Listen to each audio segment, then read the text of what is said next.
Hello dear students, welcome to online classes. My channel name is Common Chemistry. ನಾನು ಬಂದೇನು ಮಾಡ್ತಾ ಇದ್ದೇನಪ್ಪ ಅಂದ್ರೆ GPST ಅವ್ರದ್ದು series lectures ಅನ್ನ start ಮಾಡಿದ್ದೀನಿ.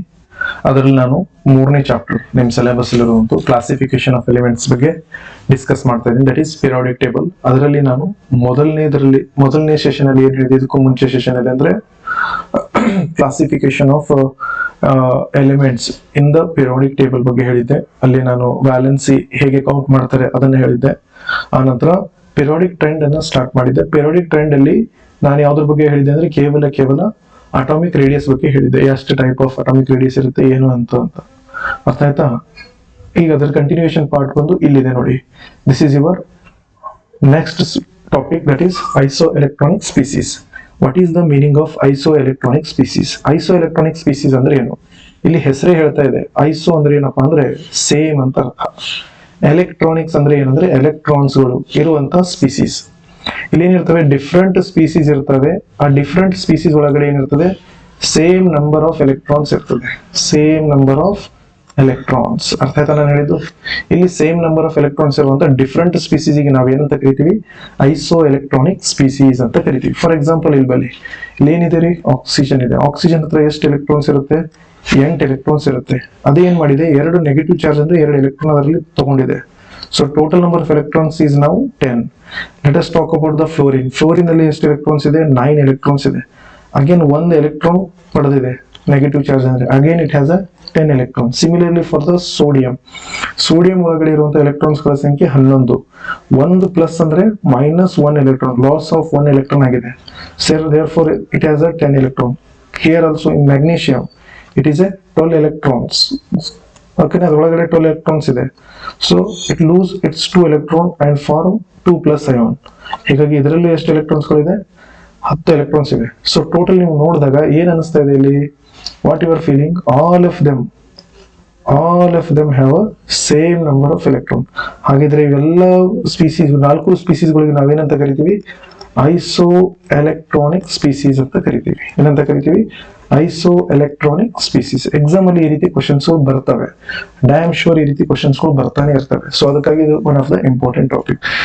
ಯಾವ ಆಪ್ಷನ್ ಅಲ್ಲಿ ಎಲ್ಲ ಅಯಾನ್ಗಳ ಸಂಖ್ಯೆ ಅಯಾನ್ಗಳ ಸಂಖ್ಯೆ ಸೇಮ್ ಇದ್ರೆ, ಎಲೆಕ್ಟ್ರಾನ್ಸ್ ಗಳ ಸಂಖ್ಯೆ ಸೇಮ್ ಇದ್ರೆ, ಎಲ್ಲ ಡಿಫರೆಂಟ್ ಅಯಾನ್ಗಳು ಒಳಗಡೆ ಎಲೆಕ್ಟ್ರಾನ್ಗಳ ಸಂಖ್ಯೆ ಸೇಮ್ ಇದ್ರೆ ಅದನ್ನ ಆ ಆಪ್ಷನ್ ಗೆ ನೀವು ಕರೆಕ್ಟ್ ಅಂತ ಚೂಸ್ ಮಾಡ್ಬಿಟ್ಟು ಅವುಗಳಿಗೆ ನೀವು ಐಸೋ ಎಲೆಕ್ಟ್ರಾನಿಕ್ ಸ್ಪೀಸೀಸ್ ಅಂತ ಕರಿಬೇಕು. ಅರ್ಥ ಆಯ್ತಾ ನನಗಿದು? ಸೊ ಐಸೋ ಎಲೆಕ್ಟ್ರಾನಿಕ್ ಸ್ಪೀಸೀಸ್ ಹೇಳ್ಬೇಕಾದ್ರೆ ಇನ್ನೊಂದನ್ನ ಹೇಳಕ್ ಇಷ್ಟಪಡ್ತೀನಿ. ಅಟಾಮಿಕ್ ರೇಡಿಯಸ್ ಬಗ್ಗೆನೇ ಹೇಳಕ್ ಇಷ್ಟಪಡ್ತೀನಿ. ಇಲ್ಲಿ ಒಂದು ಪಾಯಿಂಟ್ ನಾನು ಏನ್ ಹೇಳ್ಬೇಕಪ್ಪ ಅಂದ್ರೆ, ಇಲ್ಲಿ ನೋಡಿ, I think I will take another slide. ಇಲ್ಲಿ ನೋಡಿ, ಒಂದು ಸಿಂಪಲ್ ಎಕ್ಸಾಂಪಲ್ ತಗೋತೀನಿ. ಕ್ಯಾಟ್ ಅಯಾನ್ ಇದೆ ಅಂತ ತಿಳ್ಕೊಳ್ಳಿ. ಓಕೆ, ನಾ ಒಂದು ಕ್ಯಾಟ್ ಅಯಾನ್ ತಗೋತಾ ಇದ್ದೀನಿ. In case of cat ion ಮತ್ತೆ ಇನ್ ಕೇಸ್ ಆಫ್ ಆನಯಾನ್. ಓಕೆನಾ? ಇಲ್ಲಿ ನೋಡಿ, ಸ್ವಲ್ಪ ಫನಿ ಥಿಂಗ್ ಹೇಗಿದೆ ನೋಡಿ. ಕ್ಯಾಟ್ ಅಯಾನ್, ಯಾವ ಕ್ಯಾಟ್ ಅಯಾನ್ ಒಳಗಡೆ cat ion with large charge, cat ion with larger charge ಅಂದ್ರೆ ಹೆಚ್ಚಿನ ಚಾರ್ಜ್ ಆರ್ ಹೈಯರ್ ಚಾರ್ಜ್. ಅರ್ಥ ಆಗ್ತದೆ ನಾನು ಹೇಳಿದ್ದು? ಹೈಯರ್ ಚಾರ್ಜ್ ಇದ್ರೆ ಈಸ್ ಲೆಸ್ಸರ್ ಇನ್ ಸೈಜ್. ಏನ್ ಹೇಗಿರುತ್ತೆ ಇದು? ಲೆಸ್ಸರ್ ಇನ್ ಸೈಜ್ ಇರುತ್ತೆ. ಅದ್ರ ಉಲ್ಟಾ ಇಲ್ಲಿ on ion with larger or higher charge is higher in size. lesser and higher ಅನ್ನೋಕ್ಕಿಂತ larger in size. Large charge ಇದ್ರೆ ಲಾರ್ಜರ್ ಇನ್ ಸೈಜ್. ಇಲ್ಲಿ ಆನಯಾನ್ ಒಳಗಡೆ. ಇದನ್ನ ನೀವು ಹೇಗೆ ಹೇಳಿದ್ರೆ ತಿಳಿಯಲ್ಲ, ಒಂದು ಎಕ್ಸಾಂಪಲ್ ತಗೊಂಡೇ ಹೇಳ್ತೀನಿ. So let us take an example something like this. ನಾನೇನ್ ಮಾಡ್ತಾ ಇದ್ದೀನಿ, ಒಂದು ಕ್ಯಾಟ್ ಅಯಾನ್ ತಗೋತಿದ್ದೀನಿ. ಫಾರ್ ಎಕ್ಸಾಂಪಲ್ ಇದು ಕಾಪರ್ ಇದೆ ಅಂತ ತಿಳ್ಕೊಳ್ಳಿ. It is A copper. ಅರ್ಥ ಆಗ್ತದೆ?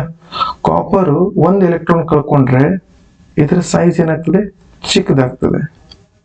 ಅರ್ಥ ಆಯ್ತಾ? ಇನ್ನೂ 1 ಎಲೆಕ್ಟ್ರಾನ್ ಕಳ್ಕೊಂಡ್ರೆ ಇನ್ನೂ ಚಿಕ್ಕದಾಗ್ತದೆ. ಅಂದ್ರೆ ಇಲ್ಲಿ ಏನಾಗ್ತದೆ? What is happening here?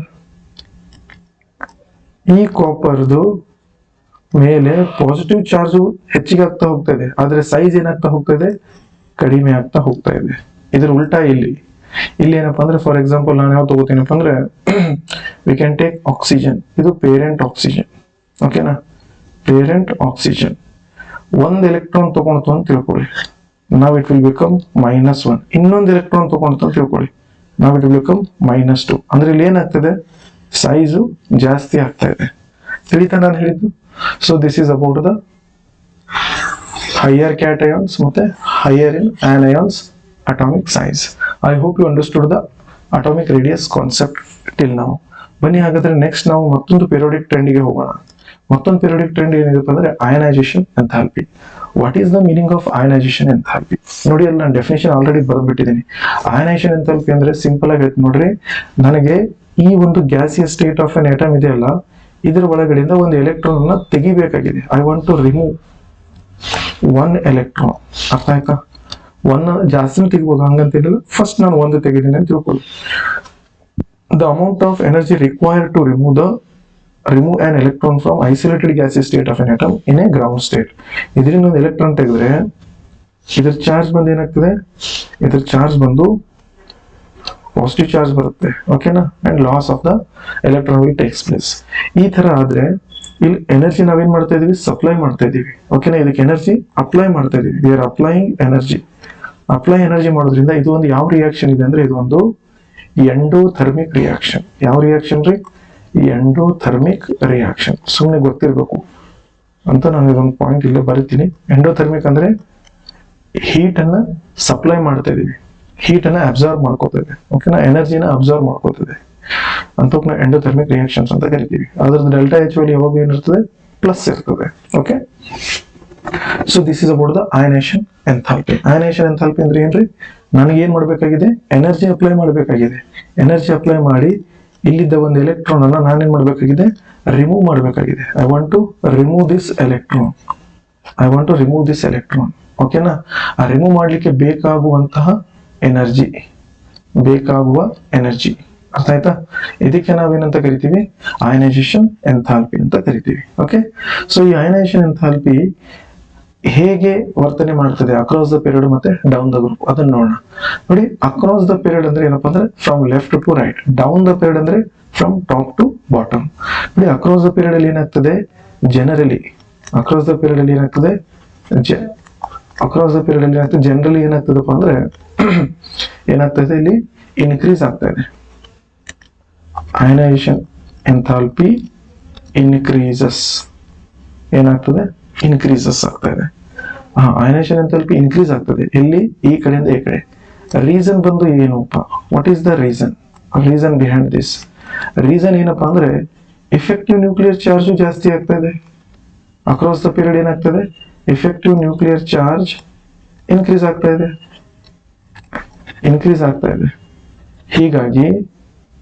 ಹೀಗಾಗಿ ಅಟಾಮಿಕ್ ಸೈಜ್ ಏನಾಗ್ತಾ ಇದೆ, ಡಿಕ್ರೀಸ್ ಆಗ್ತಾ ಇದೆ. ಡಿಕ್ರೀಸ್ ಆಗ್ತಾ ಇದೆ. ಅರ್ಥ ಆಯ್ತಾ ನಾನು ಹೇಳಿದ್ದು? ನಾನು ಇದು ತಿಳಿಲಿಲ್ಲ ಅಂದ್ರೆ ಸ್ವಲ್ಪ ನೀವು ಬರ್ಕೊಳ್ಳಿ, ನಾನು ಇನ್ನೊಂದು ಕಾನ್ಸೆಪ್ಟ್ ಇಂದ ಎಕ್ಸ್ಪ್ಲೇನ್ ಮಾಡ್ತೀನಿ. ಇಲ್ಲಿ ಡೌನ್ ದ ಗ್ರೂಪ್ ಏನಾಗ್ತಾ ಇದೆ, down the group ionisation enthalpy ಬಂದು ಡಿಕ್ರೀಸ್ ಆಗ್ತಾ ಇದೆ. ಮೇಲಿಂದ ಕೆಳಗಡೆ ಬಂದ್ರೆ ಡಿಕ್ರೀಸ್ ಆಗ್ತಾ ಇದೆ. ರೀಸನ್ ಏನಪ್ಪಾ ಅಂದ್ರೆ, ರೀಸನ್ ಬಹಳ ಸಿಂಪಲ್ ಇದೆ. ಅಟಾಮಿಕ್ ಸೈಜು ಏನಾಗ್ತದೆ, ಅಟಾಮಿಕ್ ಸೈಜು ಇನ್ಕ್ರೀಸ್ ಆಗ್ತಾ ಇದೆ, ಓಕೆನಾ? ಇದು ಯಾರಿಗೆ ಅರ್ಥ ಆಗಿಲ್ಲ ಅವರು ಸಿಂಪಲ್ ಆಗಿ ನೋಡ್ಕೊಳ್ಳಿ.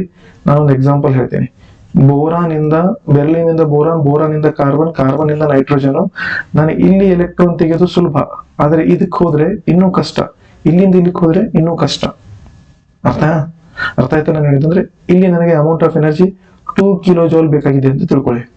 ಇಲ್ಲಿಂದ ಈ ಕಡೆ ಬಂದ್ರೆ ನನಗೆ ಇಲ್ಲಿ 2 ಕಿಲೋ ಜೌಲ್ ಜಾಸ್ತಿ ಅಂದ್ರೆ 3 ಕಿಲೋ ಜೌಲ್ ಬೇಕಾಗ್ಬಹುದು, ಇಲ್ಲಿ 4 ಕಿಲೋ ಜೌಲ್ ಬೇಕಾಗ್ಬಹುದು, ಅಥವಾ ಹೆಚ್ಚಿಗೆ ಬೇಕಾಗ್ಬಹುದು. ಅರ್ಥ ಆಯ್ತಾ ನಾನು ಹೇಳಿದ್ದು? ಸೊ ಈ ರೀತಿ ಇದಕ್ಕೆ ರೀಸನ್ ಏನಿದೆ, ದಟ್ ಈಸ್ ಒನ್ ಥಿಂಗ್.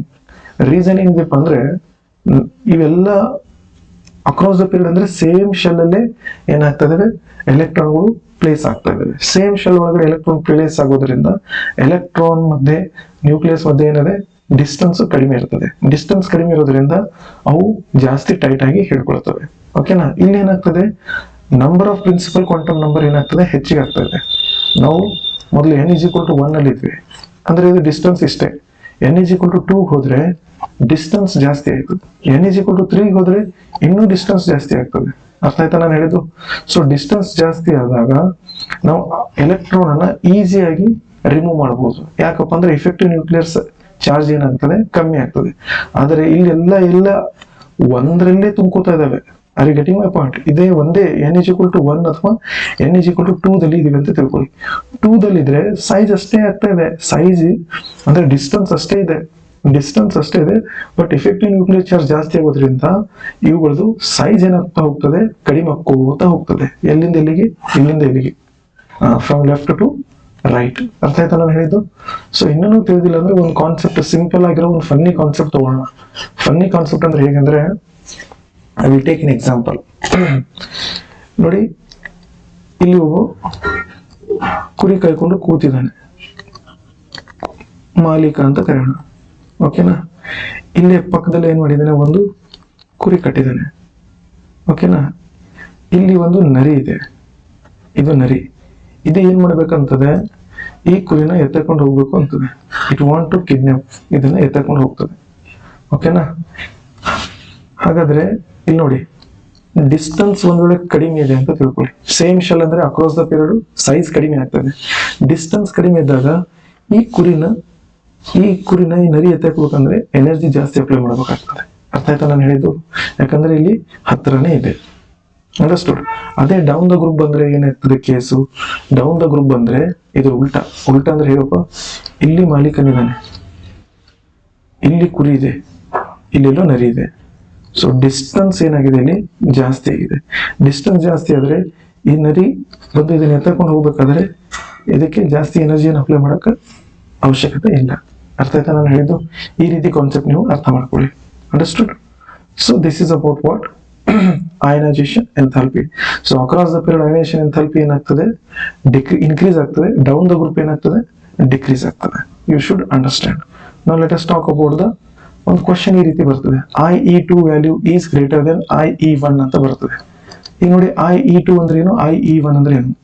ಇಲ್ಲೇ ಬರೋಣ. IE1 ಅಂದ್ರೆ ಇಲ್ಲಿ ಸಪೋಸ್ 2 ಎಲೆಕ್ಟ್ರಾನ್ ಇದೆ ಅಂತ ತಿಳ್ಕೊಳ್ಳಿ, ಓಕೆನಾ? ಮೊದಲನೇ ಎಲೆಕ್ಟ್ರಾನ್ ಅನ್ನ ತೆಗಿಲಿಕ್ಕೆ, ಇದು ಮೊದಲನೇ ಎಲೆಕ್ಟ್ರಾನ್, ಫಸ್ಟ್ ಎಲೆಕ್ಟ್ರಾನ್ ರಿಮೂವ್ ಮಾಡ್ಲಿಕ್ಕೆ ಬೇಕಾಗುವಂತ ಎನರ್ಜಿಗೆ IE1 ಅಂತ ಕರಿತೀವಿ. ಸೆಕೆಂಡ್ ಎಲೆಕ್ಟ್ರಾನ್ ರಿಮೂವ್ ಮಾಡ್ಲಿಕ್ಕೆ ಬೇಕಾಗುವಂತ ಎನರ್ಜಿಗೆ ನಾನೇನಂತ ಕರಿತೀನಿ, IE2 ಅಂತ ಕರಿತೀನಿ. What we call IE2. ಅರ್ಥ ಆಯ್ತಾ ನಾನು ಹೇಳಿದ್ದು? ಸೊ ಕ್ವಶನ್ ಏನ್ ಬರುತ್ತೆ, ಯಾವಾಗ್ಲೂ IE2 ವ್ಯಾಲ್ಯೂ ಜಾಸ್ತಿ ಇದೆ as compare to IE1. Obviously ಇಲ್ಲಿ ನೋಡಿ, ಇದು ನ್ಯೂಕ್ಲಿಯಸ್ ಇದೆ, ಇಲ್ಲಿ ಒಂದು ಎಲೆಕ್ಟ್ರಾನ್ ಇತ್ತು, ಇಲ್ಲಿ ಒಂದು ಎಲೆಕ್ಟ್ರಾನ್ ಇತ್ತು. ಇದು ಮೊದಲನೇ ಎಲೆಕ್ಟ್ರಾನ್ ಅನ್ನ ನಾವು ರಿಮೂವ್ ಮಾಡಿದ್ವಿ, ವಿ ರಿಮೂವ್ ಇಟ್, ನಾವು ತಗೊಂಡು ಹೋಗ್ಬಿಟ್ವಿ. ಹೋದ್ವಾ? ಹೋಗಿದ ಕೂಡಲೇ ಇಲ್ಲಾಂದ್ರೆ ಇನ್ನೊಂದ್ಸರಿ ಹೇಳ್ತೀನಿ ನೋಡಿ, ಇಲ್ಲೊಂದು ಎಲೆಕ್ಟ್ರಾನ್ ಇದೆ, ಇಲ್ಲೊಂದು ಎಲೆಕ್ಟ್ರಾನ್ ಇದೆ. ಹಾಗಾದ್ರೆ ಈ ಎಲೆಕ್ಟ್ರಾನ್ಗೆ ಮೈನಸ್ ಚಾರ್ಜ್ ಇರುತ್ತೆ, ಈ ಎಲೆಕ್ಟ್ರಾನ್ಗೂ ಮೈನಸ್ ಚಾರ್ಜ್ ಇರುತ್ತೆ, ಓಕೆನಾ? ಈ ರೀತಿ ಹಾಕೋಣ. ಹಾಗಾದ್ರೆ ಇಲ್ಲಿ 2 ಪ್ಲಸ್ ಇದಾವ ಅಂತ ತಿಳ್ಕೊಳ್ಳಿ, ಓಕೆನಾ? ಸೊ ಇಲ್ಲಿ ಒಂದು ಎಲೆಕ್ಟ್ರಾನ್ ಇದೆ, ಈ ಎಲೆಕ್ಟ್ರಾನ್ ನೆಗೆಟಿವ್ ಚಾರ್ಜ್, ಇಲ್ಲಿ ಒಂದು ಎಲೆಕ್ಟ್ರಾನ್ ಇದೆ ನೆಗೆಟಿವ್ ಚಾರ್ಜ್, ಇಲ್ಲಿ 2 ಪಾಸಿಟಿವ್ ಚಾರ್ಜ್. ಈ ಎಲೆಕ್ಟ್ರಾನ್ ಹೋಗ್ಬಿಡ್ತು ಅಂತ ತಿಳ್ಕೊಳ್ಳಿ, ಏನಾಗ್ತದೆ, ಇದು ನ್ಯೂಕ್ಲಿಯಸ್, ಇಲ್ಲಿ 2 ಪಾಸಿಟಿವ್ ಚಾರ್ಜ್, ಇಲ್ಲಿ ಒಂದೇ ಎಲೆಕ್ಟ್ರಾನ್, ಓಕೆನಾ? ಹಾಗಾದ್ರೆ 2 ಎಲೆಕ್ಟ್ರಾನ್ ಇದು ಇದಕ್ಕೆ ಹಿಡ್ಕೊಂಡಿದೆ, ಹಾಗಾದ್ರೆ ಇದೊಂದು ಉಳ್ಕೊಂಡಿದೆಯಲ್ಲ, ಇದ್ರದ್ದು ಫೋರ್ಸ್ ಇದಕ್ಕೆ ಹಿಡ್ಕೊಳ್ಳಕ್ಕೆ ಟ್ರೈ ಮಾಡ್ತದೆ. ಹೀಗಾಗಿ ಇನ್ನೂ ಸ್ವಲ್ಪ ಗಟ್ಟಿಯಾಗಿ ಹಿಡ್ಕೊಳ್ತದೆ. ಇನ್ನೂ ಗಟ್ಟಿಯಾಗಿ ಹಿಡ್ಕೊಳ್ಳೋದ್ರಿಂದ ಏನಾಗ್ತದೆ, ನನಗೆ ಇನ್ನೊಂದು ಸರಿ ನಾನು ಮತ್ತೊಂದು ಸರಿ ಈ ಎಲೆಕ್ಟ್ರಾನ್ ಅನ್ನ ತೆಗಿಬೇಕು ಅಂದ್ರೆ ಮೊದಲಿಗಿಂತಲೂ ಜಾಸ್ತಿ ಎನರ್ಜಿ ಅಪ್ಲೈ ಮಾಡಬೇಕಾಗ್ತದೆ. ಅರ್ಥ ಆಯ್ತಾ? So because of that only IE2 value ಏನಾಗ್ತದೆ, ಯಾವಾಗ್ಲೂ ಹೆಚ್ಚಿಗಿರ್ತದೆ ಆಸ್ ಕಂಪೇರ್ ಟು IE1. ಇದೊಂದು ರೀತಿ ಕ್ವಶನ್ ಬಂದ್ರೆ ಇನ್ನೊಂದು ರೀತಿ ಕ್ವಶನ್ ಬರ್ತದೆ. ಯಾವ್ದಪ್ಪ ಅಂದ್ರೆ, why IE1 of boron is smaller than IE1 of beryllium. IE1 of beryllium ಅಂತ ಕ್ವಶನ್ ಬಂದಿದೆ. ನೋಡಿ, ಬೋರಾನ್ ಎಲೆಕ್ಟ್ರಾನಿಕ್ ಕಾನ್ಫಿಗರೇಷನ್ ಏನಿದೆ, 1s2 ಇದೆ, ಆನಂತರ 2s2 ಇದೆ, 1s2 2s2 ನಂತರ 2p1. ಅರ್ಥ ಆಗ್ತಿದೆ ನಾನು ಹೇಳಿದ್ದು? ಇದು 1s2, ಇದು 2s2, ನಂತರ ಬರೋದು ಯಾವುದು, 2p1 ಇದೆ. ಅದೇ ಬೆರಿಲಿಯಂ ಅಂದ್ರೆ ಏನಿದೆ, 1s2 ಇದೆ, ನಂತರ 2s 2s2 ಇದೆ. Are you getting my point? 2s2 ಇದೆ. ಇಲ್ಲಿ ಕಂಪ್ಲೀಟ್ಲಿ ಫಿಲ್ಡ್ ಇದೆ, ಇದು ಫಿಲ್ಡ್ ಇಲ್ಲ, ಖಾಲಿ ಇದೆ ನೋಡಿ. ಓಕೆನಾ? ಒಂದು ಅರ್ಥ ಒಂದನ್ನು ನೆನ್ಪಿಟ್ಕೊಳ್ಳಿ, ಬರೆದು ಏನಂತ ನೆನ್ಪಿಟ್ಕೋತೀರಪ್ಪ ಅಂದ್ರೆ completely filled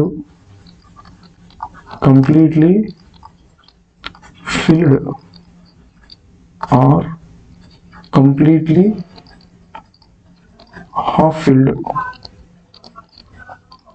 filled orbitals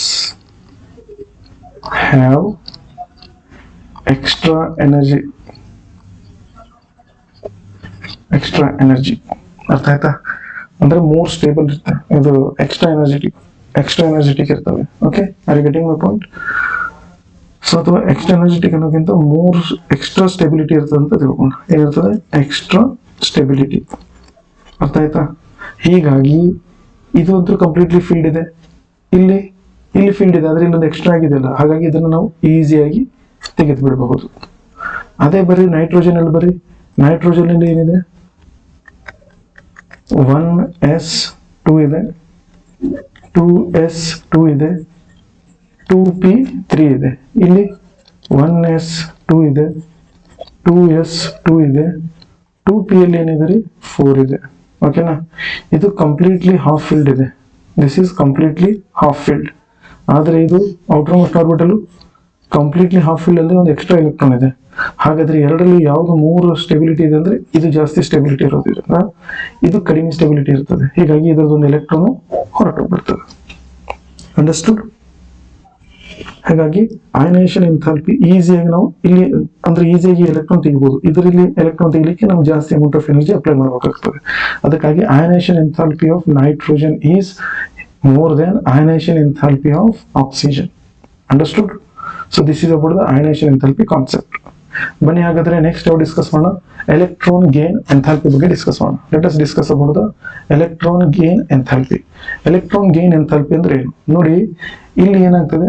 amount of energy release ಆಗ್ತಾ ಇದೆ. ಅಮೌಂಟ್ ಆಫ್ ಎನರ್ಜಿ ರಿಲೀಸ್ ಯಾಕೆ ರಿಲೀಸ್ ಆಗ್ತದೆ ಅಂದ್ರೆ ನಾವು ಎಲೆಕ್ಟ್ರಾನ್ ನ ಆಡ್ ಮಾಡ್ತಾ ಇದೀವಿ.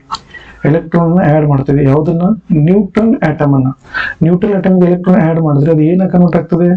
ನೆಗೆಟಿವ್ ಚಾರ್ಜ್ ಅಯಾನ್ ಆಗಿ ಕನ್ವರ್ಟ್ ಆಗ್ತದೆ. ಸೊ ಈ ಪ್ರೊಸೆಸ್ಗೆ ನಾವೇನಂತ ಕರಿತೀವಿ? ಎಲೆಕ್ಟ್ರಾನ್ ಗೇನ್ ಎಂಥಾಲ್ಪಿ ಅಂತ ಕರಿತೀವಿ. ನೋಡಿ, ಎಲೆಕ್ಟ್ರಾನ್ ಗೇನ್ ಎಂಥಾಲ್ಪಿ ಬಂದು ಈ ರಿಯಾಕ್ಷನ್, ಇಂಥ ರಿಯಾಕ್ಷನ್ಗಳಲ್ಲಿ ನೆಗೆಟಿವ್ ಅಂದ್ರೆ ಅಮೌಂಟ್ ಆಫ್ ಎನರ್ಜಿ ಏನಾಗ್ತದೆ ಇಲ್ಲಿ ಸಾರಿ ಹೇಗೆ ಹೇಳೋದು ನಿಮ್ಗೆ? ಅಮೌಂಟ್ ಆಫ್ ಎನರ್ಜಿ ಏನಾಗ್ತದೆ? ರಿಲೀಸ್ ಆಗ್ತದೆ.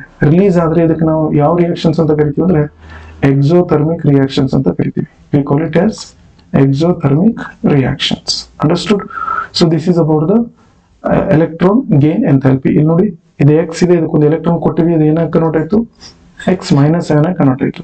ಆ ಕನ್ವರ್ಟ್ ಆದಾಗ ಅಮೌಂಟ್ ಆಫ್ ಎನರ್ಜಿ ಏನಾಗ್ತದೆ? ರಿಲೀಸ್ ಆಗ್ತದೆ. ರಿಲೀಸ್ ಆಗಿದ್ದ ಅಮೌಂಟ್ ಆಫ್ ಎನರ್ಜಿ ಏನೋ ಒಂದು ಎಕ್ಸ್ ಅಮೌಂಟ್ ಇದೆ ಅಂತ ತಿಳ್ಕೊ, ಎಕ್ಸ್ ವೈ ಝೆಡ್ ಅಮೌಂಟ್ ಇದೆ. ಅವಾಗ ಅದ್ರ ಮುಂದೆ ಮೈನಸ್ ಅಂತ ಬರಿತೀವಿ. ಮೈನಸ್ ಅಂದ್ರೆ ಇಂಡಿಕೇಟ್ ಏನಪ್ಪಾ ಅಂದ್ರೆ ಇದು ಎಕ್ಸೋಥರ್ಮಿಕ್ ರಿಯಾಕ್ಷನ್ ಅಂತ ಅರ್ಥ. ಬನ್ನಿ ಹಾಗಾದ್ರೆ ಇದರದ್ದು ವೇರಿಯೇಷನ್ಸ್ ಹೇಗಿದೆ ನೋಡೋಣ. ನೋಡಿ, from left to right we are talking about what? Left to right. Left to right ಹೋಗೋಣ. ಮತ್ತೊಂದು ಹೇಗೆ ಹೋಗೋಣ? ಟಾಪ್ ಟು ಬಾಟಮ್ ಹೋಗೋಣ. ಲೆಫ್ಟ್ ಟು ರೈಟ್, ಮತ್ತೊಂದು top to bottom. Left to right, top to bottom ಹೋದ್ರೆ ಯಾವ ರೀತಿ ಇದು ತೋರಿಸ್ತದೆ ನೋಡಿ. ನೋಡಿ, ಅಯನೈಸೇಷನ್ ಎಂಥಾಲ್ಪಿ ಆಯ್ತು. ನಾವು ಎಲೆಕ್ಟ್ರಾನ್ ಗೇನ್ ಎಂಥಾಲ್ಪಿ ಬಗ್ಗೆ ಮಾತಾಡ್ತಾ ಇದ್ದೀವಿ. ಎಲೆಕ್ಟ್ರಾನ್ ಗೇನ್ ಎಂಥಾಲ್ಪಿ ಏನಾಗ್ತದೆ ಅಂದ್ರೆ ಅಕ್ರಾಸ್ ದ ಪೀರಿಯಡ್ ಹೋದಾಗೆ ನಿಮಗೆ ಏನಾಗ್ತದೆ? ಮೋರ್ ನೆಗೆಟಿವ್ ಅಂದ್ರೆ ಸಾರಿ ಮೋರ್ ನೆಗೆಟಿವ್ ವ್ಯಾಲ್ಯೂ ಬರ್ತದೆ. ಮೋರ್ ನೆಗೆಟಿವ್ ವ್ಯಾಲ್ಯೂ ಅಂದ್ರೆ ಏನಂತ ಅರ್ಥ? ಜಾಸ್ತಿ ಅಮೌಂಟ್ ಆಫ್ ಎನರ್ಜಿ ರಿಲೀಸ್ ಆಗ್ತದೆ. ನೀವು ಕಾರ್ಬನ್ ಇಂದ ನೈಟ್ರೋಜನ್ ಹೋಗ್ರಿ, ನೈಟ್ರೋಜನ್ ಇಂದ ಆಕ್ಸಿಜನ್ ಹೋಗ್ರಿ, ಆಕ್ಸಿಜನ್ ಹೋದಾಗೆ ಇಲ್ಲಿ ಏನಾಗ್ತದಪ್ಪ ಅಂದ್ರೆ ಇಲ್ಲಿಗಿಂತಲೂ ಎನರ್ಜಿ ಹೆಚ್ಚಿಗೆ ಇಲ್ಲಿ ರಿಲೀಸ್ ಆಗ್ತದೆ. ಇಲ್ಲಿಗಿಂತಲೂ ಎನರ್ಜಿ ನೈಟ್ರೋಜನ್ ಗಿಂತ ಆಕ್ಸಿಜನ್ ಅಲ್ಲಿ ಎನರ್ಜಿ ಜಾಸ್ತಿ ರಿಲೀಸ್ ಆಗ್ತಾ ಇದೆ. ಅರ್ಥ ಆಯ್ತಾ? ಈ ರೀತಿ ನಮ್ಗೆ ನೋಡ್ಲಿಕ್ಕೆ ಸಿಗ್ತದೆ. ಸೊ ಮೋರ್ ನೆಗೆಟಿವ್ ವ್ಯಾಲ್ಯೂ ನಮ್ಗೆ ಇಲ್ಲಿ ನೋಡ್ಲಿಕ್ಕೆ ಸಿಗ್ತದೆ across the period. Down the group ಬಂದ್ರೆ ಲೆಸ್ ನೆಗೆಟಿವ್ ವ್ಯಾಲ್ಯೂ ಸಿಗ್ತದೆ. ಲೆಸ್ ನೆಗೆಟಿವ್ ವ್ಯಾಲ್ಯೂ ಸಿಗ್ತದೆ ಅಂದ್ರೆ from fluorine to bromine, bromine to iodine, ಈ ರೀತಿ ಕೆಳಗಡೆ ಹೋದಾಗೆ ಲೆಸ್ ನೆಗೆಟಿವ್ ವ್ಯಾಲ್ಯೂ ಸಿಗ್ತದೆ. ಅಂಡರ್ಸ್ಟುಡ್? ಹಾಗಾದ್ರೆ ರೀಸನ್ ಏನಪ್ಪ? What is the reason? Reason ಬೇಕಲ್ಲ. ರೀಸನ್ ಬಂದು ಬಹಳ ಸಿಂಪಲ್ ಆಗಿದೆ. ಇಲ್ಲಿ ಏನಾಗ್ತದೆ ಅಂದ್ರೆ ಎಫೆಕ್ಟಿವ್ ನ್ಯೂಕ್ಲಿಯರ್ ಚಾರ್ಜ್ ಇನ್ಕ್ರೀಸ್ ಆಗ್ತದೆ. ಇಲ್ಲಿ ಏನಾಗ್ತದೆ, ಎಫೆಕ್ಟಿವ್ ನ್ಯೂಕ್ಲಿಯರ್ ಚಾರ್ಜ್ ಇನ್ಕ್ರೀಸ್ ಆಗ್ತದೆ. ಅರ್ಥ ಆಯ್ತಾ ನಾನು ಹೇಳಿದ್ದು? ಎಫೆಕ್ಟಿವ್ ನ್ಯೂಕ್ಲಿಯರ್ ಚಾರ್ಜ್ ಇನ್ಕ್ರೀಸ್ ಆಗೋದ್ರಿಂದ ಇಲ್ಲಿ ಏನಾಗ್ತದೆ, ಈಸಿಯಾಗಿ ನಾವೇನ್ ಮಾಡ್ಬೋದು, ಒಂದು ಎಲೆಕ್ಟ್ರಾನ್ ಅನ್ನ ಆಡ್ ಮಾಡಬಹುದು. ಎಫೆಕ್ಟಿವ್ ನ್ಯೂಕ್ಲಿಯರ್ ಚಾರ್ಜ್ ಏನಾಗ್ತದೆ, ಇನ್ಕ್ರೀಸ್ ಆಗ್ತದೆ. Effective nuclear charge increases, hence easily we can add electron. ಓಕೆನಾ? ಇಲ್ಲಿ ಈ ಕಡೆ ನೋಡಿ, ಈ ಕಡೆ ಏನ್ ರೀಸನ್ ಬೇಕಪ್ಪ? ಇಲ್ಲಿ ರೀಸನ್ ಏನಿದೆ ಅಂದ್ರೆ ಒಂದು ಹೊಸ ವರ್ಡ್ ಬರ್ತದೆ, ದಟ್ ಈಸ್ ಏನಂತ ಹೇಳ್ಬೋದಪ್ಪ ಅಂದ್ರೆ ಶೀಲ್ಡಿಂಗ್ ಇಫೆಕ್ಟ್ ಆಗ್ತದೆ. ಶೀಲ್ಡಿಂಗ್ ಇಫೆಕ್ಟ್ ಅಂದ್ರೆ ಏನಾಗ್ತದೆ ನೋಡಿ, ಆಲ್ರೆಡಿ ಇಲ್ಲಿ ನ್ಯೂಕ್ಲಿಯಸ್ ಇದೆ ಅಂತ ತಿಳ್ಕೊಳ್ಳಿ, ಇದು ಔಟರ್ ಮೋಸ್ಟ್ ಆರ್ಬಿಟಲ್ ಅಂತ ತಿಳ್ಕೊಳ್ಳಿ. ಇದಕ್ಕೂ ಹೊರಗಡೆ ನಾನು ಇನ್ನೊಂದು ಎಲೆಕ್ಟ್ರಾನ್ ಇಲ್ಲಿ ಹಾಕ್ತಾ ಇದ್ದೇನೆ ಅಂದ್ರೆ ಇದು ಒಳಗಡೆ ಎಲೆಕ್ಟ್ರಾನ್ ಆಗ್ಬಿಡುತ್ತದೆ, ಹೊರಗಡೆ ಎಲೆಕ್ಟ್ರಾನ್ ಆಗ್ತದೆ. ಒಳಗಡೆ ಮತ್ತು ಹೊರಗಡೆ ಎಲೆಕ್ಟ್ರಾನ್ ಮಧ್ಯೆ ಇಫೆಕ್ಟಿವ್ ನ್ಯೂಕ್ಲಿಯರ್ ಚಾರ್ಜ್ಗೋಸ್ಕರ ಜಗಳ ಆಗ್ತದೆ. ಜಗಳ ಆಗೋದ್ರಿಂದ ಈ ಎಲೆಕ್ಟ್ರಾನ್ಗಳು ಏನ್ ಮಾಡ್ತವೆ, ತಳ್ಳುತ್ತವೆ. ಓಕೆನಾ? ಈ ತಳ್ಳುವಂತ ಪ್ರಕ್ರಿಯೆ ಅಂದ್ರೆ ಇದಕ್ಕೆ ಅಡೆತಡೆಯಾಗಿ ನಿಲ್ತವೆ. ಅದಕ್ಕೆ ಈ ಪ್ರೊಸೆಸ್ಗೆ ಏನಂತ ಕರಿತೀವಿ ನಾವು, ಶೀಲ್ಡಿಂಗ್ ಇಫೆಕ್ಟ್ ಅಂತ ಕರಿತೀವಿ. ಅಂಡರ್ಸ್ಟುಡ್? ಅರ್ಥ ಆಯ್ತಾ ನಾನು ಹೇಳಿದ್ದು? ಹೀಗಾಗಿ ಅಲ್ಲಿ ಏನ್ ಬೇಕಾಗ್ತದೆ, ಲೆಸ್ ನೆಗೆಟಿವ್ ವ್ಯಾಲ್ಯೂ ಅಂದ್ರೆ ಎನರ್ಜಿ ರಿಲೀಸ್ ಏನಾಗ್ತದೆ, ಹೊರಗಡೆ ಕಡಿಮೆ ಬೀಳ್ತದೆ, ಅಂದ್ರೆ ಕಡಿಮೆ ಅಮೌಂಟ್ ಆಫ್ ಎನರ್ಜಿ ರಿಲೀಸ್ ಮಾಡ್ತದೆ. So this is about the variation in the electron gain enthalpy. I hope you understood. So ಇಲ್ಲಿ ಏನಾಗ್ತದೆ, ಡ್ಯೂ ಟು ಶೀಲ್ಡಿಂಗ್ ಇಫೆಕ್ಟ್ ಅಂತ ಬರೆದರೂ ಕೂಡ ನಡೀತದೆ. ಡ್ಯೂ ಟು ಶೀಲ್ಡಿಂಗ್ ಎಫೆಕ್ಟ್ ಅಂತ ಬರೆದರೂ ಕೂಡ ನಡೀತದೆ. ಓಕೆನಾ? ಆಲ್ ರೈಟ್, ನಾವು let us talk about the last one ಬಂದು ಏನಿದೆ ರೀ, electronegativity. What is electronegativity? Electronegativity ಅಂದ್ರೆ ಒಂದು ಶೇರ್ಡ್ ಪೇರ್ ಆಫ್ ಎಲೆಕ್ಟ್ರಾನ್ಸ್ ಅನ್ನ ಬಾಂಡ್ ಅಲ್ಲಿ, ಕೋವಲೆಂಟ್ ಬಾಂಡ್ ಅಂದ್ರೆ ಗೊತ್ತಲ್ಲ, ಎರಡು ಸೇಮ್ ಅಟಮ್ಗಳ ಮಧ್ಯೆ ಬಾಂಡ್ ಇದೆ ಅಂತ ತಿಳ್ಕೊಳ್ಳಿ. ಇಲ್ಲೊಂದು ಬಾಂಡಿಂಗ್ ಎಲೆಕ್ಟ್ರಾನ್, ಇಲ್ಲೊಂದು ಬಾಂಡಿಂಗ್ ಎಲೆಕ್ಟ್ರಾನ್. ಸಾರಿ, ಈ ರೀತಿ ತಗೋಣ. ಇಲ್ಲೊಂದಿದೆ ಅಟಮು, ಇದರ ಎಲೆಕ್ಟ್ರಾನ್ ಇಲ್ಲಿದೆ. ಅರ್ಥ ಆಯ್ತಾ? ಇನ್ನೊಂದು ಎಲೆಕ್ಟ್ರಾನ್ ಇಲ್ಲಿ ಹಾಕಿ ಈ ರೀತಿ. ಅದನ್ನು ಬೇರೆ ಪೆನ್ ಅಂತ ಗೊತ್ತಂತ ಹೇಳಿರಿ. All right. ಅಯ್ಯೋ, ಈ ರೀತಿ ಇವೆರಡರ ಮಧ್ಯೆ ಏನಾಗಿದೆ, ಬಾಂಡ್ ಆಗಿದೆ. ಈ ಬಾಂಡ್ ನಾನು ಏನಂತ ಕರಿತೀನಿ, ಕೋವಲೆಂಟ್ ಬಾಂಡ್ ಅಂತ ಕರಿತೀನಿ. ಸಪೋಸ್ ಇದು ಎ ಇದೆ, ಇದು ಬಿ ಇದೆ ಅಂತ ತಿಳ್ಕೊಳ್ಳಿ. ಎ ಏನ್ ಮಾಡ್ತದೆ, ಈ ಎರಡು ಎಲೆಕ್ಟ್ರಾನ್ ತನ್ನ ಹತ್ರ ಇಟ್ಕೊಂಡ್ ಬಿಟ್ರೆ ಬಿ ಏನ್ ಸಿಗ್ತದೆ, ಲಾಸ್ ಆಫ್ ಎಲೆಕ್ಟ್ರಾನ್ ಆಗ್ತದೆ. ಎಗೆ ಏನಾಗ್ತದೆ, ಮೈನಸ್ ಚಾರ್ಜ್ ಸಿಗ್ತದೆ. ಅರ್ಥ ಆಯ್ತಾ? ಸೊ ಹಾಗಾದ್ರೆ ಎ ಹತ್ರ ಏನಿದೆ, ಒಂದು ಶೇರ್ಡ್ ಪೇರ್ ಆಫ್ ಎಲೆಕ್ಟ್ರಾನ್ ಇದೆ. ಇದರ ಅರ್ಥ ಏನಪ್ಪಾ ಅಂದ್ರೆ A is more electro negative, B is less electro negative ಅಂತ ಹೇಳ್ಬೋದು. ಅರ್ಥ ಆಯ್ತಾ ನಾನು ಹೇಳಿದ್ದು? ತಿಳಿತಾ? ಸೊ ಹಾಗಾದ್ರೆ ಎಲೆಕ್ಟ್ರೋ ನೆಗೆಟಿವಿಟಿ ಒಳಗಡೆ ಏನಾಗ್ತದೆ, ಟೆಂಡೆನ್ಸಿ ಆಫ್ ಅನ್ ಆಟಮ್, ಈ ಆಟಮ್ದು ಕೆಪಾಸಿಟಿ ಇದೆ ಏನಂತ, attract the shared pair of electron towards itself. ಇದನ್ನು ನಾನೇನಂತ ಕರಿತೀನಿ, ಎಲೆಕ್ಟ್ರೋ ನೆಗೆಟಿವಿಟಿ ಅಂತ ಕರಿತೀವಿ. Understood? So this is about the electronegativity. Electronegativity ಬಗ್ಗೆ ಹೇಳ್ಬೇಕಾದ್ರೆ, ಎಲೆಕ್ಟ್ರೋ ನೆಗೆಟಿವಿಟಿಗೆ ಎದರಲ್ಲಿ ಮೆಜರ್ ಮಾಡ್ತೀರಿ, ನೋ ಯೂನಿಟ್ ಟು ಮೆಜರ್. ಇವುಗಳಿಗೆ ಯಾವುದೂ ಯೂನಿಟ್ ಇಲ್ಲ ಮೆಜರ್ ಮಾಡ್ಲಿಕ್ಕೆ. ಆದ್ರೆ ಎದರಲ್ಲಿ ಮೆಜರ್ ಮಾಡ್ತಾರೆ, ಒಂದು ಸ್ಕೇಲ್ ಇದೆ. ಎಲೆಕ್ಟ್ರೋನೆಗೆಟಿವಿಟಿ ಮೆಜರ್ ಮಾಡ್ಲಿಕ್ಕೆ ಏನಿದೆ ರೀ, ಸ್ಕೇಲ್ ಇದೆ. Electronegativity is measured by Pauling scale. ಇದ್ರ ಬಗ್ಗೆನೂ ಕ್ವಶನ್ಸ್ ಬರುತ್ತೆ. ಎದರಿಂದ ಮೆಜರ್ ಮಾಡ್ತಾರೆ ಅಂದ್ರೆ ಪೌಲಿಂಗ್ ಸ್ಕೇಲ್ ಇಂದ ಮೆಜರ್ ಮಾಡ್ತಾರೆ. Understood? So this is about electronegativity. ಇನ್ನ 2-3 ಪಾಯಿಂಟ್ ನಾನು ಎಲೆಕ್ಟ್ರೋನೆಗೆಟಿವಿಟಿ ಬಗ್ಗೆ ಹೇಳ್ಬೇಕಂದ್ರೆ, ಎಲೆಕ್ಟ್ರೋನೆಗೆಟಿವಿಟಿ ಬಂದು ಇನ್ವರ್ಸ್ಲಿ ಪ್ರಪೋರ್ಷನಲ್ ಇದೆ. ಇನ್ವರ್ಸ್ಲಿ ಪ್ರಪೋರ್ಷನಲ್ ಟು ಯಾವುದಕ್ಕಪ್ಪ, ಅಟಾಮಿಕ್ ಸೈಜ್. ಅರ್ಥ ಆಯ್ತಾ? ಎಲೆಕ್ಟ್ರೋನೆಗೆಟಿವಿಟಿ ಜಾಸ್ತಿ ಇರ್ಬೇಕಂದ್ರೆ ಸೈಜ್ ಏನಿರ್ಬೇಕು, ಕಮ್ಮಿ ಇರಬೇಕು. ಅರ್ಥ ಆಯ್ತಾ? ಹಾಗಾದ್ರೆ ವೇರಿಯೇಷನ್ಸ್ ಬಗ್ಗೆ ಮಾತಾಡೋಣ. ವೇರಿಯೇಷನ್ಸ್ ಅಂದ್ರೆ in the across the period ಮತ್ತೊಂದು down the group. across the period ಅಂದ್ರೆ ಏನಂತ ಹೇಳಿದೀನಿ, ಲೆಫ್ಟ್ ಟು ರೈಟ್.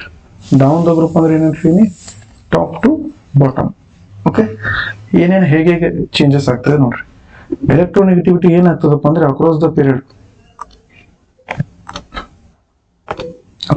ಪೀರಿಯಡ್ ಬಗ್ಗೆ ಮಾತಾಡ್ತಾ ಇದ್ದೀನಿ. ಓಕೆನಾ, ಅಕ್ರಾಸ್ ದ ಪೀರಿಯಡ್ ಏನಾಗ್ತದೆ, ಇನ್ಕ್ರೀಸ್ ಆಗ್ತದೆ. ರೀಸನ್ ಬಂದು ಏನಪ್ಪ, ರೀಸನ್ ಬಂದು decrease in the atomic size, decrease in atomic size. ಓಕೆನಾ, ಅಟಾಮಿಕ್ ಸೈಜ್ ಡಿಕ್ರೀಸ್ ಆಗ್ಲಿಕ್ಕೆ ಮೂಲ ಕಾರಣ ಏನು, ಎಫೆಕ್ಟಿವ್ ನ್ಯೂಕ್ಲಿಯರ್ ಚಾರ್ಜ್ ಜಾಸ್ತಿ ಆಗ್ತದೆ. ಹೌದಾ, ಅದನ್ನೇ ಎಲ್ಲ ಕಡೆ ಫಾಲೋ ಮಾಡ್ಕೊತ ಬರೋದು. ಇಲ್ಲಿ ಏನಿದೆ ರೀ, ಇಲ್ಲಿ ಬಂದು ಏನಾಗ್ತದೆ, decreases from top to bottom. ಅರ್ಥ ಆಯ್ತಾ? ಹಾಗಾದ್ರೆ ರೀಸನ್ ಏನಿದೆ, what is the reason? Reason ಏನಪ್ಪಾ ಅಂದ್ರೆ increase in the atomic size, increase in atomic size. ಅರ್ಥ ಆಯ್ತಾ? So this is all about what your electronegativity. ಒಂದು ಇಂಪಾರ್ಟೆಂಟ್ ಒಂದು ಪಾಯಿಂಟ್ ಏನಪ್ಪಾ ಅಂದ್ರೆ ಮೋಸ್ಟ್ ಎಲೆಕ್ಟ್ರೋನೆಗೆಟಿವ್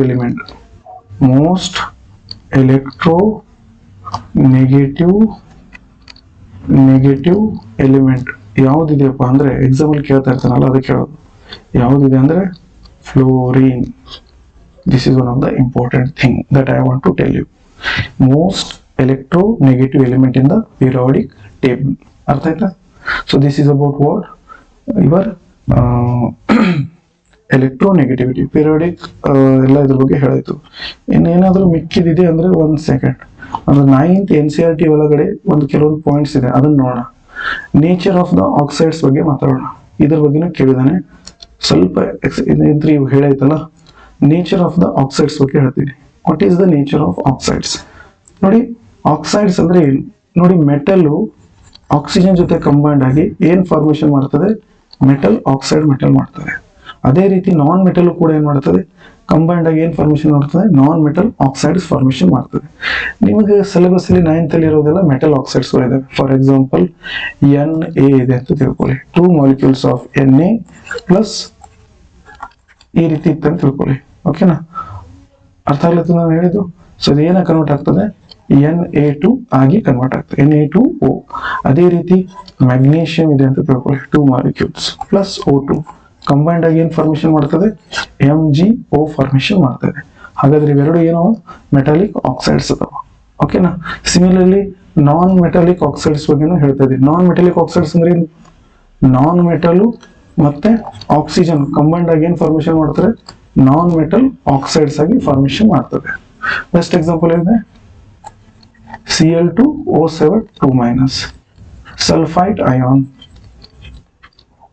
ಓಕೆನಾ, so P2O5. ಓಕೆನಾ, so these two are what, these all these are what, all these are non-metal oxides. ಬನ್ನಿ ಹಾಗಾದ್ರೆ ಇದ್ರ ಬಗ್ಗೆ ಸ್ವಲ್ಪ ನೋಡೋಣ. ನೋಡಿ, ಮೆಟಲ್ಸ್ ಒಳಗಡೆ ರಿಯಾಕ್ಟಿವಿಟಿ ಬಗ್ಗೆ ಮಾತಾಡಿದ್ರೆ, ಮೆಟಲ್ ರಿಯಾಕ್ಟಿವಿಟಿ ಅಂದ್ರೆ ಏನಾಗ್ತದೆ, ಎಲ್ಲ ಮೆಟಲ್ಗಳು ಡೌನ್ ದ ಗ್ರೂಪ್ ಹೋದಾಗೆ ಅವುಗಳು ಏನ್ ಮಾಡ್ತವೆ, ಬಹಳ ಬೇಗ ಎಲೆಕ್ಟ್ರಾನ್ಗಳನ್ನ ಕೊಡ್ತವೆ. ಅದಕ್ಕಾಗಿ tendency to release the electron by the metal ಅಂದ್ರೆ ಕೆಪಾಸಿಟಿ ಆಫ್ ಎ ಮೆಟಲ್. ಒಂದು ಮೆಟಲ್ ಕೆಪಾಸಿಟಿ ಏನ್ ಮಾಡೋದು, ಎಲೆಕ್ಟ್ರಾನ್ ನ ಕಳ್ಕೊಳ್ಳೋದು. ಯಾವುದು ಬೇಗ ಕಳ್ಕೊಳ್ಳುತ್ತದೆ ಅದರ ಬಗ್ಗೆ ಹೇಳಿದರೆ, ಡೌನ್ ದ ಗ್ರೂಪ್ ಅಂದ್ರೆ ಟಾಪ್ ಟು ಬಾಟಮ್ ಹೋದಾಗೆ, ಈಗ ಸಪೋಸ್ ಲಿಥಿಯಂ, ಸೋಡಿಯಂ, ಪೊಟ್ಯಾಷಿಯಂ, ರುಬಿಡಿಯಂ ಇದೆ ಅಂತ ತಿಳ್ಕೊಳ್ಳಿ. ಹಿಂಗ್ ಕೆಳಗಡೆ ಬರ್ತಾ ಇದ್ರಿ, ಇಲ್ಲಿ ಕಾಣ್ತಾ ಇದಿಲ್ಲ, ಐ ಥಿಂಕ್ ಈ ಕಡೆ ಬರೀತೀನಿ ಸ್ವಲ್ಪ. What I will write here, lithium, sodium, potassium, ರುಬಿಡಿಯಂ, caesium ಈ ರೀತಿ ಇದಾವೆ ಅಂತ ತಿಳ್ಕೊಳ್ಳಿ. ಹೀಗೆ ನೀವು ಕೆಳಗಡೆ ಬಂದ್ರೆ ಇದು ಸ್ಲೋಲಿ ಎಲೆಕ್ಟ್ರಾನ್ ಕಳ್ಕೊಳ್ಳುತ್ತೆ, ಇದು ಅದಕ್ಕಿಂತ ಜಾಸ್ತಿ ಕಳ್ಕೊಳ್ಳುತ್ತೆ, ಇದು ಅದಕ್ಕಿಂತಲೂ ಫಾಸ್ಟ್ ಆಗಿ ಕಳ್ಕೊಳ್ಳುತ್ತೆ, ಅದು ಅದಕ್ಕಿಂತಲೂ ಫಾಸ್ಟ್ ಆಗಿ ಕಳ್ಕೊಳ್ಳುತ್ತೆ, ಇದು ಎಲ್ಲಕ್ಕಿಂತ ಫಾಸ್ಟ್ ಆಗಿ ಕಳ್ಕೊಳ್ಳುತ್ತೆ. ಇದ್ರ ಬಗ್ಗೆ ಹೇಳ್ತಾ ಇದ್ದೇನೆ. ಸೊ ನೇಚರ್ ಆಫ್ ಆಕ್ಸೈಡ್ಸ್ ಅಂದ್ರೆ ಡೌನ್ ದ ಗ್ರೂಪ್ ಹೇಗೆ ಬರ್ತಿರೋ ಅಷ್ಟು ಬೇಗ ಮೆಟಲ್ಗಳು ಏನ್ ಮಾಡ್ತವೆ, ಎಲೆಕ್ಟ್ರಾನ್ಗಳನ್ನ ಕಳ್ಕೊಳ್ಳುವಂತ ಟೆಂಡೆನ್ಸಿ ಹೊಂದಿರ್ತವೆ. In case of non metal, reactivity decreases from the down the group. Non metals ಅಂದ್ರೆ ಯಾವ್ದು ತಗೋತ್ರಿ,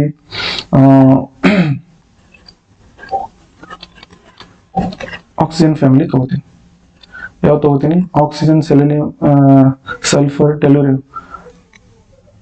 ಇಲ್ಲೊಂದು ಮಿಸ್ ಮಾಡಿದ್ದೀನಲ್ಲ, oxygen, sulphur, selenium, tellurium, polonium ಅಂತ ಇದು ಪೊಲೋನಿಯಂ ಬೇಡ, ರೇಡಿಯೋಆಕ್ಟಿವ್ ಎಲಿಮೆಂಟ್ ಆಗ್ತದೆ. ಇಲ್ಲಿ ತನಕ ಬನ್ನಿ. ಇಲ್ಲಿ ತನಕ ಬಂದಾಗ ಇಲ್ಲಿ ನೋಡಿ, ಇಲ್ಲೂ ನಾನು ಟಾಪ್ ಟು ಬಾಟಮ್ ಬರ್ತಾ ಇದ್ದೀನಿ, ಓಕೆನಾ. ಬಟ್ ಇದೇನಿದು, ಇದು ಬಂದು ನಾನ್ ಮೆಟಲ್. ಏನಿದೆ ಇದು ಬಂದು ಏನಿದೆ, ನಾನ್ ಮೆಟಲ್. ಹಾಗಾದ್ರೆ ಇದೇನಿತ್ತು, ಮೆಟಲ್. ಮೆಟಲ್ಗಳು ಬಹಳ ಬೇಗ ಎಲೆಕ್ಟ್ರಾನ್ ಕಳ್ಕೊಂಡ್ರೆ ನಾನ್ ಮೆಟಲ್ಗಳು ಹಾಗಲ್ಲ. ಇವೇನ್ ಮಾಡ್ತವೆ, ಬಹಳ ಬೇಗ ಎಲೆಕ್ಟ್ರಾನ್ಗಳು decreases from the down the group tendency to gain the electron. ಅಂದ್ರೆ ಇದು ಎಲೆಕ್ಟ್ರಾನ್ ಕಳ್ಕೊಂಡ್ರೆ ಎಲೆಕ್ಟ್ರಾನ್ ಪಡ್ಕೋತವೆ, obviously P block element. Down the group ಹೋದಾಗೆ ಎಲೆಕ್ಟ್ರಾನ್ ಗಳನ್ನ ಪಡ್ಕೊಳ್ಳುವ ಕೆಪಾಸಿಟಿ ಏನಾಗ್ತದೆ, ಕಡಿಮೆ ಆಗ್ತದೆ. ಹಾಗಾದ್ರೆ ಇಷ್ಟರಲ್ಲಿ ಯಾವುದು ಬಹಳ ಬೇಗ ಎಲೆಕ್ಟ್ರಾನ್ ಪಡ್ಕೊಳ್ತದೆ ಅಂದ್ರೆ ಫ್ಲೋರಿನ್ ಪಡ್ಕೊಳ್ತದೆ. ಯಾವ್ದು ಪಡ್ಕೊಳ್ತದೆ, ಫ್ಲೋರಿನ್. ಹಾಗಾದ್ರೆ tendency to accept electron, gain electron ಯಾವ್ದು ಜಾಸ್ತಿ ಇದೆ, ಇದ್ರ ಜಾಸ್ತಿ ಇದೆ. ಅರ್ಥ ಆಯ್ತಾ. ಅದಕ್ಕಿಂತ ಸ್ವಲ್ಪ ಕಡಿಮೆ ಇದು, ಅದಕ್ಕಿಂತ ಸ್ವಲ್ಪ ಕಡಿಮೆ ಇದು, ಅದಕ್ಕಿಂತ ಸ್ವಲ್ಪ ಕಡಿಮೆ ಇದರದು. ಅಂಡರ್ಸ್ಟೂಡ್. ತಿಳಿತಾ ನಾನು ಹೇಳಿದ್ದು. So this is about what your nature of the oxides. Electronegativity ಹೇಳಾಯ್ತು. Chemical reactivity of the metals. ನೋಡಿ, metal reactivity down the group ನಾನು ಇವಾಗಲೇ ಹೇಳಿದ್ನಲ್ಲ, ಯಾವ್ದು ಬೇಗ ಎಲೆಕ್ಟ್ರಾನ್ ಕಳ್ಕೊತದೆ ಅಂದ್ರೆ ಆಬ್ವಿಯಸ್ಲಿ ಡೌನ್ ದ ಗ್ರೂಪ್ ಏನಾಗ್ತದೆ, ಅದರ ಟೆಂಡೆನ್ಸಿ ಇನ್ಕ್ರೀಸ್ ಆಗ್ತಾ ಇದೆ. ಅರ್ಥ ಆಯ್ತಾ. Non metal reactivity decreases down the group. ಯಾಕಪ್ಪ ಅಂದ್ರೆ ಅದು ಎಲೆಕ್ಟ್ರಾನ್ ಎಕ್ಸೆಪ್ಟ್ ಮಾಡುವಂತ ಕೆಪಾಸಿಟಿ ಕಡಿಮೆ ಆಗಿದೆ. So this is about the chemical reactivity. Non metallic ಕ್ಯಾರೆಕ್ಟರ್ಸ್ಗಳು ಯಾವುವು ಇದಾವೆ ನೋಡ್ರಿ. ನಾನ್ ಮೆಟಲಿಕ್ ಕ್ಯಾರೆಕ್ಟರ್ ಅಂದ್ರೆ ಅವನು ಈ ರೀತಿ ಬರ್ತಾ ಇದ್ದಾನೆ. ಸೊ ಮೆಟಾಲಿಕ್ ಕ್ಯಾರೆಕ್ಟರ್, ಈ ಕಡೆ ಇರೋದೆಲ್ಲ ಎಸ್ ಬ್ಲಾಕ್ ಅಲ್ಲಿ ಇರೋದೆಲ್ಲ ಮೆಟಲ್ಸ್ ಇದಾವೆ. ಡಿ ಬ್ಲಾಕ್ ಅಲ್ಲಿ ಕೂಡ ಮೆಟಲ್ಸ್ ಇದಾವೆ. ಈ ಬ್ಲಾಕ್ ಅಲ್ಲಿ ಏನಿದಾವೆ, ಮೇಲ್ಗಡೆ ನಾನ್ ಮೆಟಲ್ಸ್ ಇದೆ, ಕೆಳಗಡೆ ಏನಿದಾವೆ, ಮೆಟಲ್ಸ್ ಇದಾವೆ. ಓಕೆ, ಅದನ್ನೇ ಹೇಳ್ತಾ ಇದ್ದಾನೆ ಅವ್ನು. ನೋಡಿ, non metallic properties, non metallic character increases. ಇದಂತೂ ನಾನು ಹೇಳಾಯ್ತು. Non metallic character of second period ಅಂದ್ರೆ ಯಾವ್ದ್ರಿ, ಹೀಲಿಯಂ ಆದ ಕೂಡಲೇ ನೆಕ್ಸ್ಟ್ ಬರೋ ಸೆಕೆಂಡ್ ಪೀರಿಯಡ್ ಅಂದ್ರೆ ಆಕ್ಸಿಜನ್, ಸಲ್ಫರ್, ಇದು oxygen, carbon, oxygen, nitrogen, fluorine ಇವೆಲ್ಲ ಸೆಕೆಂಡ್ ಪೀರಿಯಡ್ ಅಲ್ಲಿ ಬರುತ್ತದೆ. ಓಕೆನಾ. ಲಿಥಿಯಂ, ಬೆರಿಲಿಯಂ, ಕಾರ್ಬನ್ ಇದೆ ನೋಡಿ, ಇದು ಸೆಕೆಂಡ್ ಪೀರಿಯಡ್. ಆನ್ ಮೂವಿಂಗ್ ಇಲ್ಲಿ ಏನಾಗ್ತದೆ, ನಾನ್ ಮೆಟಲಿಕ್ ಕ್ಯಾರೆಕ್ಟರ್ ನಾನು ಓದೇ ಹೇಳ್ತೀನಿ ಒಂದ್ಸರಿ. In the period along, in period ಅಂದ್ರೆ ಪೀರಿಯಡ್ ಬಗ್ಗೆ ಮಾತಾಡ್ತಿದ್ದೇನೆ. ಅಲಾಂಗ್ ದ ಪೀರಿಯಡ್ ಅಂದ್ರೆ ಈ ರೀತಿ ಹೋದಾಗ, from left to right along the period ಅಂದ್ರೆ ಈ ಕಡೆಯಿಂದ ಈ ಕಡೆ ಹೋದಾಗ ನಾನ್ ಮೆಟಲಿಕ್ ಕ್ಯಾರೆಕ್ಟರ್ ಇನ್ಕ್ರೀಸ್ ಆಗ್ತದೆ. ಆಬ್ವಿಯಸ್ಲಿ ಈ ಕಡೆ ಮೆಟಲ್ ಇದಾವೆ, ಈ ಕಡೆ ನಾನ್ ಮೆಟಲ್ ಇದಾವೆ, ಹೀಗಾಗಿ ಇದು ಇನ್ಕ್ರೀಸ್ ಆಗ್ತದೆ. ಇದ್ರ ಉಲ್ಟಾ ಡಿಕ್ರೀಸ್ ಆಗ್ತದೆ. ಅರ್ಥ ಆಯ್ತಾ. ಈ ಕಡೆ ಹೋದಂಗೆ ಹೇಗೆ ಬರೆಯೋದು, ಓಕೆ ಇಲ್ಲಿ ಬರೀತೀನಿ ನೋಡಿ. ಈ ಕಡೆಯಿಂದ ಈ ಕಡೆ ಹೋದ್ರೆ ನಾನ್ ಮೆಟಾಲಿಕ್ ಪ್ರಾಪರ್ಟಿ ಇನ್ಕ್ರೀಸ್ ಆಗ್ತಾ ಇದೆ. ಓಕೆನಾ. ಈ ಕಡೆಯಿಂದ ಈ ಕಡೆ ಹೋದ್ರೆ ಮೆಟಾಲಿಕ್ ಪ್ರಾಪರ್ಟಿ ಇನ್ಕ್ರೀಸ್ ಆಗ್ತಾ ಇದೆ. ಅರ್ಥ ಆಯ್ತಾ. ಮೆಟಾಲಿಕ್ ಪ್ರಾಪರ್ಟಿ ಇನ್ಕ್ರೀಸ್ ಆಗ್ತಾ ಇದೆ. ಈ ಎರಡು ಪಾಯಿಂಟ್ ಗೊತ್ತಾಯ್ತಾ. ಈಗ ಹೀಗೆ ಹೋಗೋಣ, ಡೌನ್ ದ ಗ್ರೂಪ್ ಹೋಗೋಣ. ಡೌನ್ ದ ಗ್ರೂಪ್ ಬಗ್ಗೆ ಮಾತಾಡ್ತೇವೆ. ಇಲ್ಲಿ ಕೊಟ್ಟಿದೆ ನೋಡಿ, electron increases due to the nuclear charge in the second period. Now let us talk about the on moving from top to bottom non-metallic character decreases. ಹೀಗೆ ಮೇಲಿಂದ ಕೆಳಗಡೆ ಹೋದ್ರೆ ಏನಾಗ್ತದೆ, ಮತ್ತೆ ಮೆಟಾಲಿಕ್ ಪ್ರಾಪರ್ಟಿ ಏನಾಗ್ತದೆ ಇನ್ಕ್ರೀಸ್ ಆಗ್ತದೆ. ಅರ್ಥ ಆಯ್ತಾ. ಇದೇನು ನನಗೆ ಅನ್ಸಿ ಮಟ್ಟಿಗೆ ಇಷ್ಟೆಲ್ಲ ಏನು ಬರಲ್ಲ ಅಂತ ಅನ್ಕೊಂಡಿದ್ದೀನಿ. ಬಟ್ ಆಬ್ವಿಯಸ್ಲಿ ಸ್ವಲ್ಪ ನಾನ್ ಮೆಟಲಿಕ್ ಕ್ಯಾರೆಕ್ಟರ್ ಬಗ್ಗೆ ಗೊತ್ತಿರಲಿ ಅಂತ ಇದೊಂದು ಪಾಯಿಂಟ್ ನಾನು ತಗೊಂಡಿದ್ದೀನಿ. ನಿಮ್ಗೆ ಕೇಳೋದಿಷ್ಟೇ, ಯಾವ ಕಡೆ ನಾನ್ ಮೆಟಲ್ ಇದೆ, ಯಾವ ಕಡೆ ಮೆಟಲ್ ಇದೆ, ಮತ್ತೆ tendency to lose, tendency to gain ತನಕ ಕೇಳ್ತಾನೆ. Understood. And then comes atomic size ಅಂತ ಹೇಳಾಯ್ತು. ವ್ಯಾಲೆನ್ಸಿ ಬಗ್ಗೆ ಹೇಳಿದ್ದೀನಿ.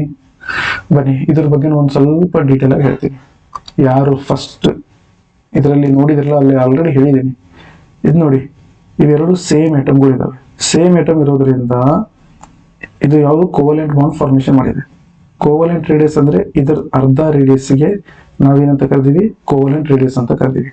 ಇಲ್ಲೊಂದು ಕೋವಲೆಂಟ್ ಬಾಂಡ್ ಮಾಡಿದೆ, ಮತ್ತೊಂದು ಮಾಲಿಕ್ಯೂಲ್ ಇಲ್ಲಿ ಮಾಡಿದೆ.